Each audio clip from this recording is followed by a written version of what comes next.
Fat loss ചെയ്യാൻ 3 tip. ഈ 3 tip use ചെയ്തുകൊണ്ട് നിങ്ങൾക്ക് വളരെ സിമ്പിൾ ആയിട്ട് ഫാറ്റ് ലോസ് ചെയ്യാവുന്നതാണ്. ടിപ്പ് നമ്പർ 1, ഏതെങ്കിലും ഫിസിക്കൽ ആക്ടിവിറ്റി ചെയ്യുക. ഫിസിക്കൽ ആക്ടിവിറ്റി എന്ന് പറയുമ്പോൾ നിങ്ങൾക്ക് ജിമ്മിൽ പോയി വർക്കൗട്ട് ചെയ്യണമെന്ന് നിർബന്ധമില്ല, അല്ലെങ്കിൽ വീട്ടിൽ തന്നെ ചെയ്തിട്ട് കാർഡിയോ ചെയ്യണമെന്ന് നിർബന്ധമില്ല. നിങ്ങൾ ഏതെങ്കിലും ഒരു ഫിസിക്കൽ ആക്ടിവിറ്റി ചെയ്യുക, ലൈക്ക് ഫുട്ബോൾ കളിക്കുക, അല്ലെങ്കിൽ വോളിബോൾ കളിക്കുക, അങ്ങനെ എന്തെങ്കിലും എനർജി എക്സ്പെൻഡിച്ചർ ആയിട്ടുള്ള എന്തെങ്കിലും ഫിസിക്കൽ ആക്ടിവിറ്റി ചെയ്യുക.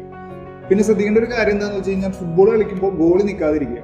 ഒരു ഗോളിയുള്ള ഒരു ടീമിൽ അറിയോ ഗോളിപ്പണി വിചാരിച്ചു ഗോളിപ്പണി. സെക്കൻഡ് 1, കലോറി ഡെഫിസിറ്റ് ആയിട്ടുള്ള ഡയറ്റ് പ്ലാൻ ഫോളോ ചെയ്യുക. കലോറി ഡെഫിസിറ്റ് ആയിട്ടുള്ള ഡയറ്റ് പ്ലാൻ ഉണ്ടാക്കുമ്പോൾ നമ്മൾ ശ്രദ്ധിക്കേണ്ട ഒരു കാര്യം എന്താണെന്ന് വെച്ച് കഴിഞ്ഞാൽ നമുക്ക് ഇഷ്ടമുള്ള ഫുഡുകൾ ആഡ് ചെയ്തുകൊണ്ട് ആ കലോറി ഡെഫിസിറ്റ് ആയിട്ടുള്ള ഡയറ്റ് പ്ലാൻ ഉണ്ടാക്കും.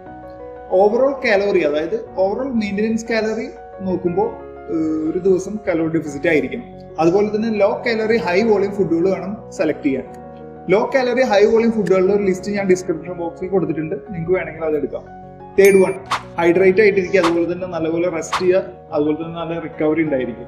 നമ്മളിപ്പോൾ എത്ര വർക്കൗട്ട് ചെയ്താലും അതുപോലെ തന്നെ എത്ര അധികം ഡയറ്റ് ഫോളോ ചെയ്താലും റെസ്റ്റും റിക്കവറി ഇല്ലെങ്കിൽ നമുക്കൊരു റിസൾട്ട് ഉണ്ടാവില്ല. സോ ഈ 3 കാര്യങ്ങളും ഫോളോ ചെയ്തുകൊണ്ട് നിങ്ങൾക്ക് വളരെ സിമ്പിൾ ആയിട്ട് ഫാറ്റ് ലോസ് ചെയ്യാവുന്നതാണ്. ഈ വീഡിയോ നിങ്ങൾക്ക് ഇൻഫോർമേറ്റീവ് ആയിട്ട് തോന്നുന്നുണ്ടെങ്കിൽ ചാനൽ ഒന്ന് സബ്സ്ക്രൈബ് ചെയ്യുക.